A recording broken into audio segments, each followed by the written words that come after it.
Our second speaker is Matt Waters. Matt is the Professor of Ancient Studies at the University of Wisconsin-Eau Claire and has produced a steady series of articles and books on the Achaemenid period and its history for many years now. Just to mention a few, of course, his foundational history of the Neo-Elamite period. Just recently, his King of the World, the life and times of Cyrus II. And he is also the author of the chapter in the Oxford History, the one hot off the press, literally in the last few days, the Oxford History of the Ancient Near East. He's the author of the chapter on the Teispid period. So we're delighted to have him here and lecturing for us today on the, based principally on the Assyrian letters, which are of course such a rich source of information about the early period of Elam or later Elam, but the early period of where the Persia begins to rise its head through the cuneiform sources, and he's lecturing today on that, some of that material, still sorting the mail, the Assyrian Imperial Impress in Elam and Parsumaš. Over to you.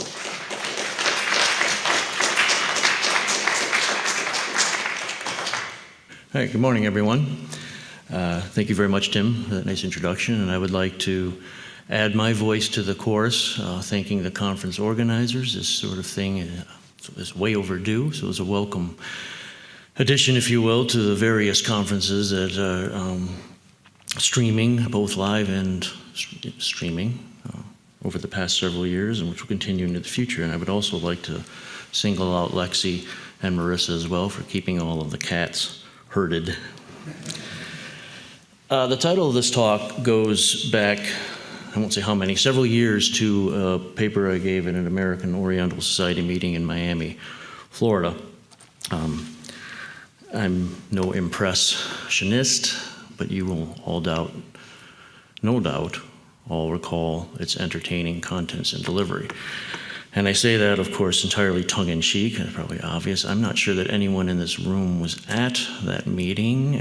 Correct me later if I'm wrong, and even if you were, I wouldn't expect you to remember the details because I don't remember them all that well myself. It has given me an impetus to get back into the material. And I should note as I go further into the rather lame, admittedly, attempts at wordplay are not going to end just with the introduction. Well, I don't think any of you are that impressionable. That word gives multiple possibilities, multiple perspectives for a topic that is very convoluted. I'm not going to go through these. These are taken in no particular order from the Oxford English Dictionary, but almost every single one of those nuances will make an appearance, if you will, during the course of the talk.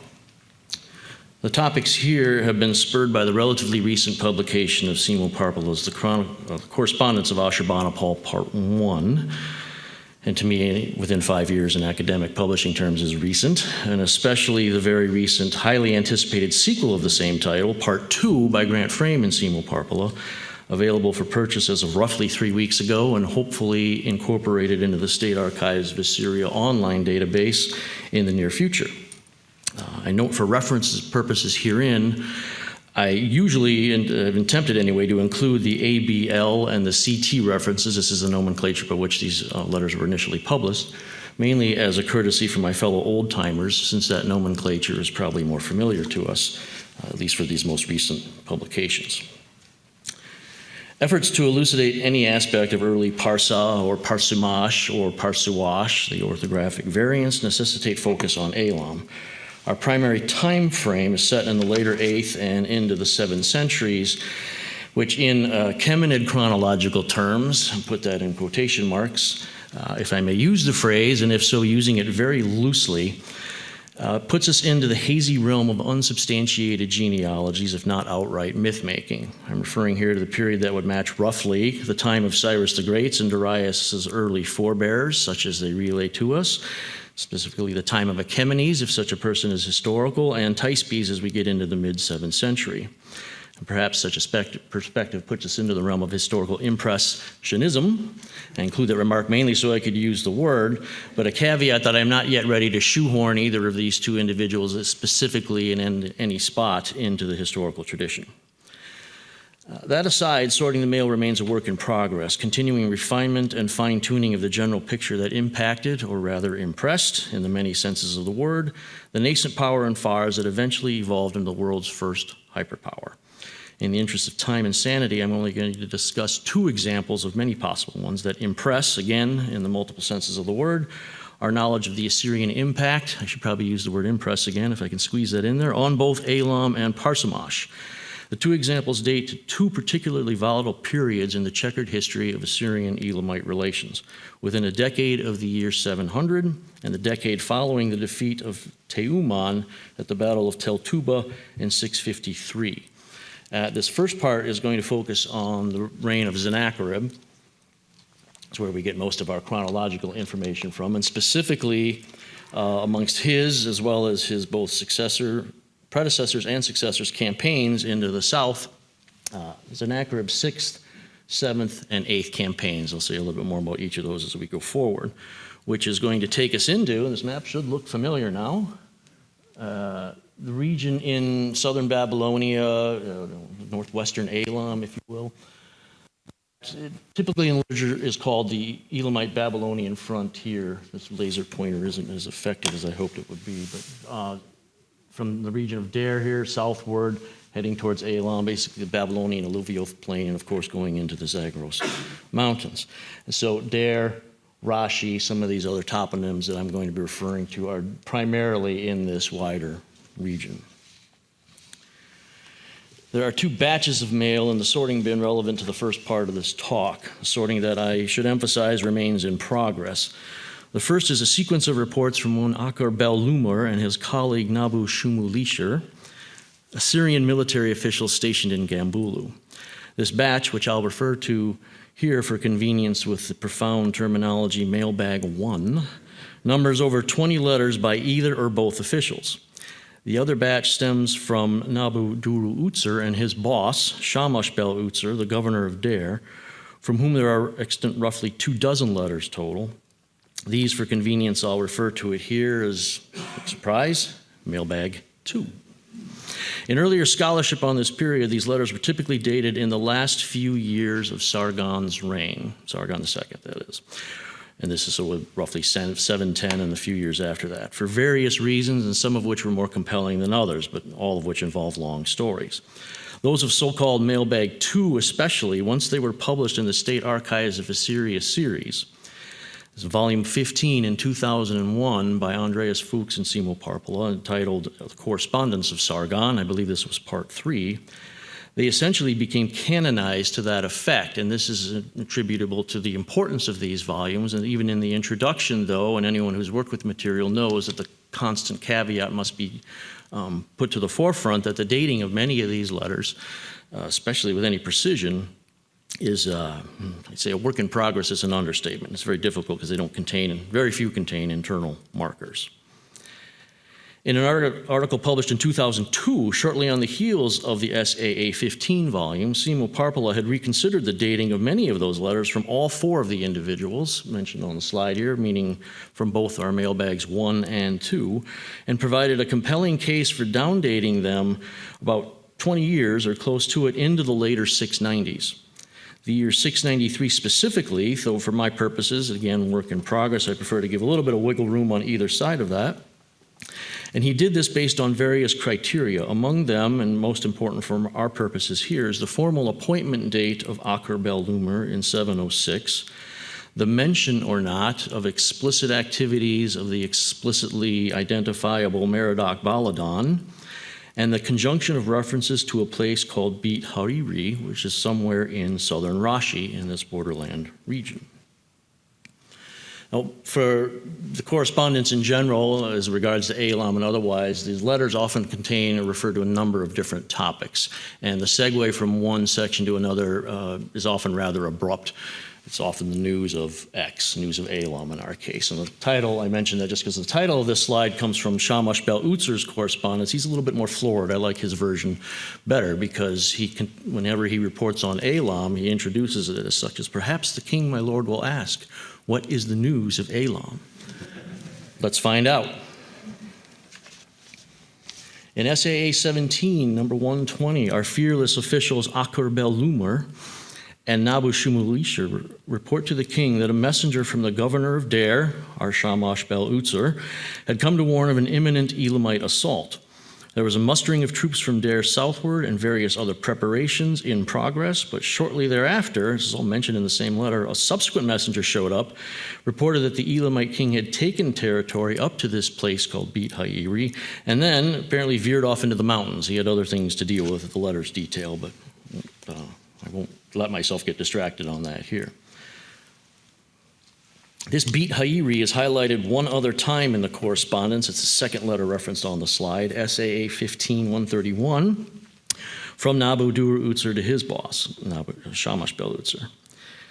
The mention of Beit Ha'iri in both these letters is a major factor in dating this letter and several others from both of our mailbags, and they are also interconnected by their content.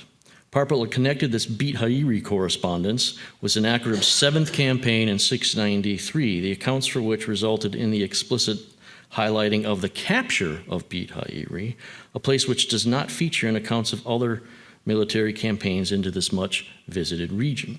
And by that I mean much visited militarily, since this region is a continual target of all the Sargonic kings and even their predecessors in the first millennium. The third listed on the slide, SAA XV 129, also tracks the Elamite kings' movements on what appears to be the same campaign, and of primary concern here for current matters of impress, contains one of our earliest references to Parsumaš in Fars. In lines 7 through 8, Nabû-bēl-šumāti reports that the Elamite king has sent a messenger to Parsumaš to determine if an individual, whose name, of course, is broken away, that's why I put PN in brackets up there, but the name ends in Ya'ah, will mobilize. And no, I've not been tempted to put a variation of Hakamanishia in here yet. Just for the record, I don't think there are enough signs there anyway, even if such a thing were advisable.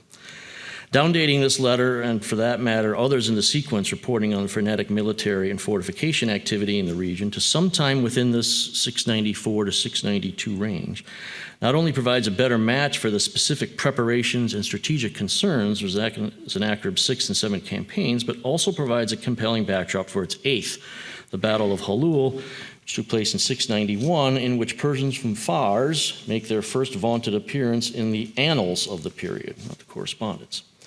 Similarly, in the midst of this maneuvering, and this is the last or the fourth mention or reference here on the slide, the sheikhs of places called Hupapanu and Palatu in the borderland region also included frequently in previous campaigns as targets of Assyrian military action. They had met with the king of Elam, but refused to march with him, a not-so-incidental detail about two places that also coincides with Assyrian campaigning in the 690s. Those two are listed among places conquered during Sennacherib's 6th campaign, but are conspicuously absent then from the 7th, and for that matter, from the accounting of Humban-Menanu's forces at Halul. Humban-Menanu is the Elamite king. That slide's long gone, though. This battle is often cited in the literature as a paradigmatic set piece of contested battles, both on the field, of course, and in the sources. In the Babylonian Chronicle, a very terse report that the Elamites effected, with an E, an Assyrian retreat, which is completely the opposite version of what you find in Sennacherib's annals, which often quite colorfully, several literary references, this has been treated in some detail in the literature, and replete with hyperbole, claims an Assyrian victory. One version says there were 150,000 slain. All the annals versions prominently position Parsumaš first in the list of these lands and peoples who formed a coalition with him being Humban-Menanu, or who gathered together, or something to that effect, however one wishes to translate the Akkadian phrasing. It poses several questions on its own right on the relationships between these various toponyms in the Elamite king, but also we'll leave that aside, at least briefly. We do not have an Elamite extant version of the battle. We have no inscriptions, Elamite inscriptions from Humban-Menanu. But if we did, with such a battle array, I consider it a safe bet that Humban-Menanu would have styled himself as his predecessor a few years beforehand, Shutruk-Nahunta II, as the King of Anshan and Susa, the classical Elamite title that was very commonly used in the Middle Elamite period, but only makes its appearance a few times in our extant Neo-Elamite corpus. And in any event, he himself, meaning Humban-Menanu, was clearly an impresario of the First Order. And yes, I included that line as well to get that in there. The first four toponyms are the only ones mentioned explicitly in all the lists. And again, this has received a lot of attention in the literature, so I have some other concerns or foci rather than revisit that. In the summary versions, the numerous other peoples and lands are collapsed into the phrasing the entirety of Chaldea, all of the Aramaeans, or something to that effect. The inclusion of Ilipi is notable, precisely in context of the letter sequence described above, as the Assyrians apparently had trouble keeping that place in their orbit. And if the letter sequence is redated to the 690s, and this is probably not, if not obvious, I agree with Parpola's redating on this, it would help contextualize why Ilipi is listed as fighting with Humban-Menanu in 691. With regard to Parsumaš or Parsumaš, regarding SAA XXI 129, the letter just discussed, the explicit question of whether they will muster was clearly an important one to the Elamite king, potentially not just for that one campaign. So, brief summary of the first part here as a segue. The downdating of these letters, again, if accepted, and I take it Parpola is correct on this, will force us to rethink the dating of when we can first start tracking the Persians, Parsumashians, if you prefer, in the historical record. But if you like, add a question mark at the very end of the last point on that slide. The unstable and impressed situation on Elam's northwestern border, coupled, perhaps not coincidentally, with a rapid succession of three Elamite kings from 693 to 692, impresses a parallel on us with a situation that pertained for several years after the defeat of Teuma. Although unlike that later period, Elam in the late 690s clearly maintained the ability to project its power. So the second matter of impress, or case study 2 if you prefer, considered here brings us back to the impressionable, and in this case I refer to increasingly vulnerable, family of Merodach-Baladan. He and his descendants were thorns in the Assyrian side for at least 75 years, and this bit focuses specifically on his grandson, Nabû-bēl-šumāti, and as noted up there, this is a very condensed chronology. I'll come back to it, but that's effectively an outline of I'm going to cover in this second and last bit. Nabû-bēl-šumāti has been the subject of many studies, and with good reason. In the annals and the correspondence of the time, he was arguably considered of equal, if not greater, importance than any of Assyria's other enemies, especially after the fall of Babylon. And his entire family, Chaldeans as they're usually called, but from Beit Yakin, has a demonstrably traceable, if you will, long history involvement with Elamite affairs. At least from 651, when Nabû-bēl-šumāti, maybe I should just call him NBS, I use that abbreviation here. At least from 651, when he rebelled, he would have made his grandfather proud, but previously had been, at least ostensibly, a loyal Assyrian governor of the Sealand. His connections with, involvement in Elamite affairs, however, contributed to the downfall of both. With an eye on the impressing clock, I will note to everyone's relief, and this includes my own, that I have no intention of attempting to sort his entire checkered career. Rather, I wish to focus as it relates to the theme at hand, the increasingly indelible Assyrian impress as their pursuit of NBS led them deeper into Elam and beyond to frame potential ramifications for what is called in the literature, by some at least, secondary state formation. Ashurbanipal was obsessed with the capture of Nabû-bēl-šumāti. This is mainly for illustrative purposes. There's absolutely wonderful stuff in these letters, especially in the volume, at least as I've been able to peruse it, that just came out. And he dedicated a lot of resources to that effect. And so these are just examples of some of the characterizations that apply to him in the letters. A little comic relief, if nothing else, I suppose. The official put in charge of the mission, the Turtanu, or their commander named Bel-ibni, was also not a fan, among other reasons because NBS had imprisoned his brother for 4 years. And interestingly, those two, Bel-ibni and NBS, may have been relatives, but that extended family soap opera, again, would take us way out of our time limit, so I reined myself back. The surviving correspondence of Bel-ibni is in large part dedicated to tracking this arch-criminal super offender, or as per the Chicago Assyrian Dictionary, malefactor, however one wishes to translate the first one, well, the separation listed on the slide, Bel-hitti, Lord of Offense, something to that effect literally. Bel-ibni's appointment as commander-in-chief in the Sealand early in 650 brought renewed focus. In response to this pressure or impress, Nabû-bēl-šumāti leaned more on his remaining Elamite connections, such as the Menanu referenced on the slide, taking steps to ensure his own security, steps that reflected his apparently decreasing optimism about it. And this included the removal of his property to areas that he hoped were beyond Assyrian reach. So pick up the chronological slide again, and I'm going to be starting roughly in the middle, and this won't take that long to do the overview for such. One of these places was Dilmun, which of course was not beyond Assyrian reach. It had been well known for several of Ashurbanipal's predecessors, not to mention its earlier history in connection with Mesopotamian tradition. In SAA XXII 124, Bel-ibni catalogs the property of Nabû-bēl-šumāti from Dilmun that he is sending to Nineveh. Bel-ibni also comments on the possibility that the offense of a certain someone named Hundaru, who ultimately becomes king there, might be pardoned. Presumably this offense was for allowing shelter for his fellow offender, Nabû-bēl-šumāti, or for his property at any rate, and it must have been granted. SAA 21, number 75, they're both referenced up here, indicates that Hundaru swore an Ade oath. That is this term right here. For those not familiar with a binding oath with religious connotations, a very serious thing in Assyrian relations, if you will, or control of its both subjects and, I don't want to use the word allies, we'll call them vassals perhaps, but that terminology I'm also going to leave aside for the time being.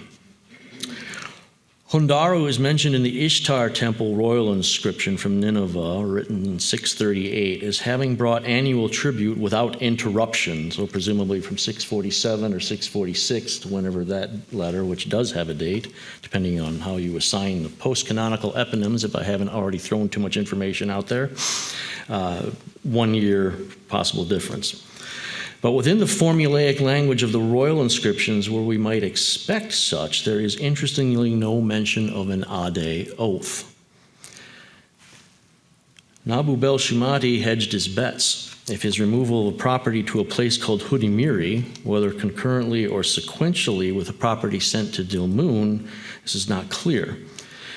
Hudimiri is a rather obscure toponym known to us, at least, mostly by way of mention of its ruler named Pislume in two of Ashurbanipal's summary inscriptions. The one on the slide, this is the Ishtar temple inscription I just referenced, which is mainly notable in the literature, modern literature, for Pislume's juxtaposition with Kurash or Cyrus of Parsumaš.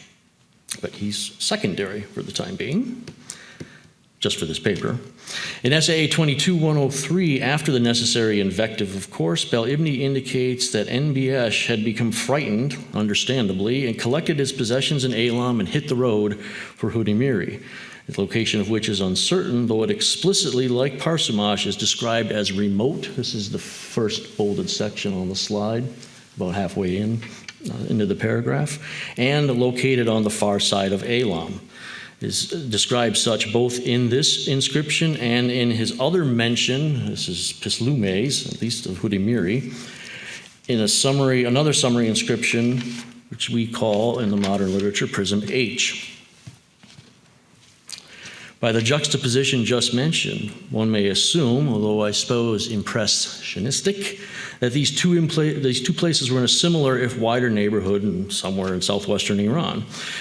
In any event, reference to another place that's remote like Parsumaš, which I guess we know where that is, but reinforces the reach of Nabû-bēl-šumāti and even more so the Assyrian impress that followed him. It's felt keenly in these regions then as well.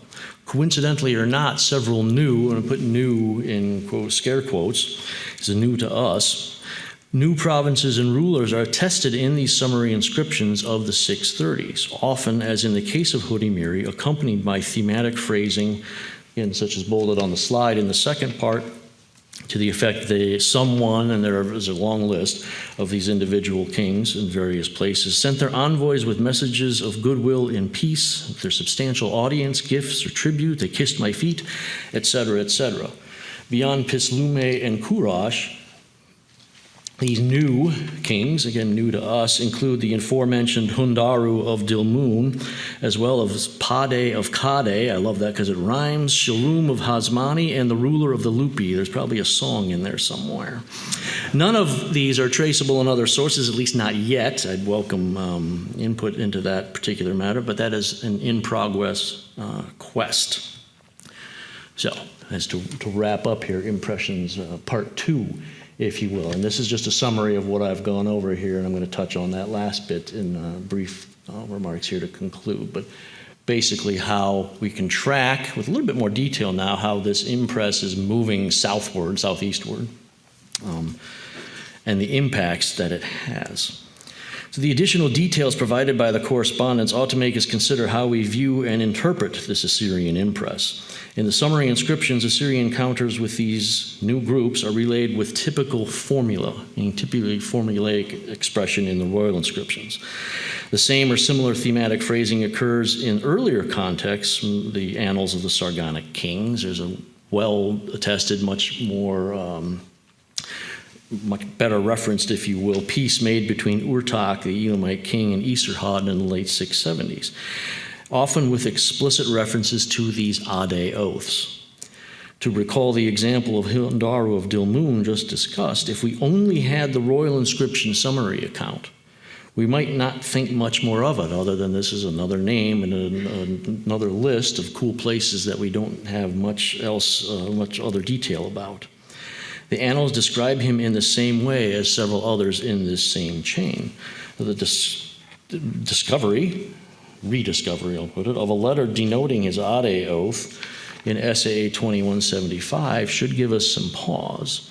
If Ashurbanipal demanded similar Ade oaths from Pislume and Kurash, and it would be expected as per the pattern, and I am inclined to think that that was the case, the early history of these state formations can and should be viewed primarily, though I emphasize obviously, certainly not exclusively, through this Assyrian impress. Thank you.